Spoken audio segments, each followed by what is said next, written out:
Hello and welcome to episode 12 of Action Along the Gridiron. I missed the last week, busy week, trying to upload that Shopify, but hopefully I get that up and running by the end of this week, as this will count as last week's episode and this week's episode. A lot to talk about, so let's get right to it. 49ers are handed their second straight loss a week ago. Recently, they go out and get Chase Young to pair with Nick Bosa, back in the days of Ohio State, now in the NFL, both on the same line.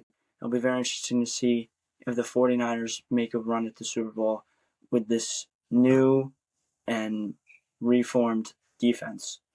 The Bears go out and get Montez Sweat. I think that's a really interesting, in a good way, pickup for the Bears. I know that they have really no chance of making the playoffs, let alone Super Bowl, or either. They're really relying on the next two picks. They hold the second and the third spot at this point in Week 10, and this is a build-up for maybe a playoff contention of next year, and I really like that because they went out and got him. They went out and secured him for the next 4 years. Now, it'll be very interesting where this goes. If they blew all their money on one guy and they're just kind of like they have specks of good players like they did this year, but struggling still, or if they take those two picks and get some really good players that can affect their offense, because I think offense is their main problem right now, and then have 50-50, have them both work together and have a really good team. That's one way the Bears could go. So it'll be very interesting to see what they do with that. They only gave up a second-round pick, which I think is a fair trade for both, as Washington kind of clears house with Montez Sweat and Chase Young. Chase Young was traded for the 49ers for a third-round pick. I don't like that. I think they should have done at least a second. Chase Young is a very good player, 2020 Rookie of the Year, Defensive Rookie of the Year. And 49ers, man, I mean, they're making the Super Bowl in the sights. The Chiefs, as one of those front runners, Eagles, Chiefs, Lions, Ravens. Chiefs lose 24-9 in Denver. I know that at home and away can be a little bit different, but definitely in college that's different. Here, you're a professional team. You got to win anywhere. Chiefs don't show up. Broncos get the win out of pride for their team and really pride for their at home. But it doesn't really mean anything for the Broncos. They've had a very disappointing year yet. Once again, it'll be interesting where they go during the draft, quarterback or whatnot, because they have a lot of holes in their team right now, and they have to fix that. So, very interesting to see that. Jags won their fifth straight game last week.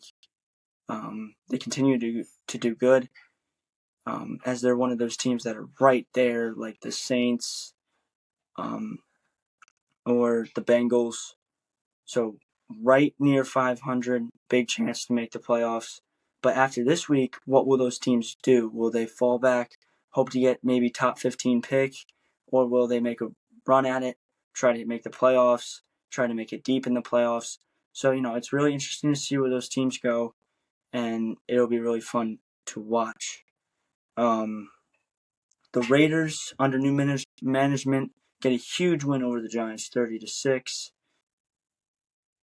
Coach Pierce, he was a Giant, won the Super Bowl with the Giants, and gets to win against his former team. So, and just how crazy it is, because the Raiders' offense was really good this past Sunday, and it's really crazy because, like, Jahmyr Gibbs had more yards than the entire Raiders offense last week or 2 weeks ago when they versed them. So it's very interesting to see where all these teams will go in the next week.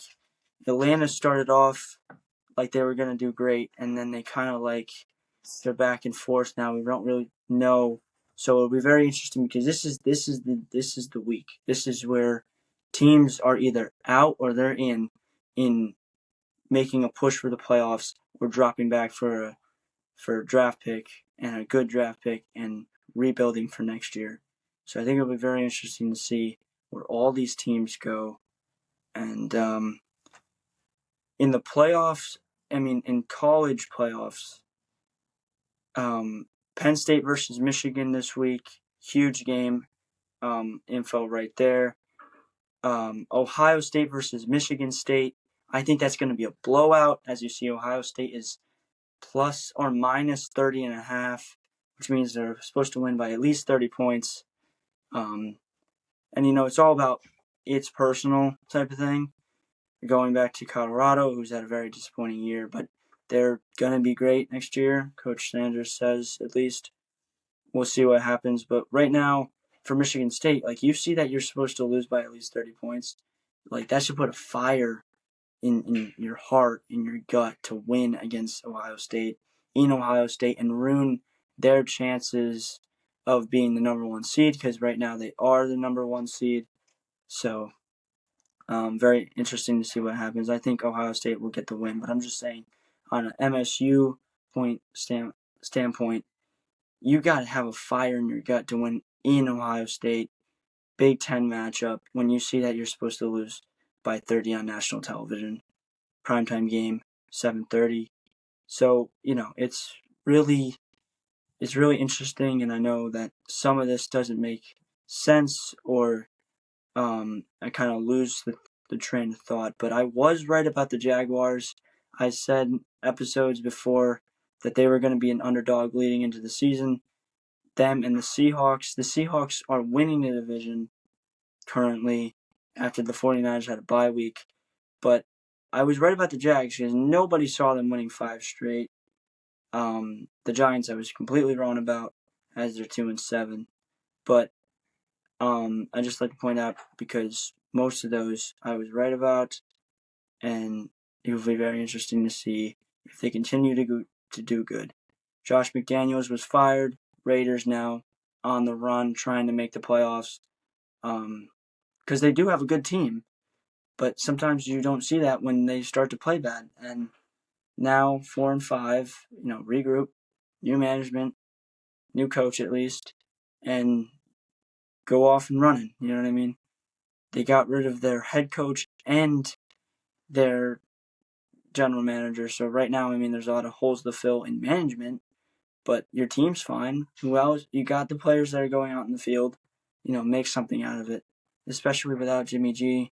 I think that was very weird. And the Giants' season's over. Try to go after a good quarterback. I think the Giants need to do. And if you're not going to go for a quarterback, you got to go for a weapon. You got to go for offensive line. You got to do something on offense, because their defense is fine. Our defense is fine. But overall point, I think anybody can agree, the Giants' defense is fine. They're not great, they're not good, but they can, when it needs to come up and you need to show up and play good, they can get you the stop, get you the win. But when you don't have an offense, it's hard to get the win, because the defense can't go out on the field and knee it down. You know what I mean? The defense can't go out there and get a touchdown or a field goal to win the game. So even though it must be very frustrating to watch the Giants, their defense is fine, and a lot of teams are like that, or have been like that in the past. Like the Bengals, right before they drafted Joe Burrow,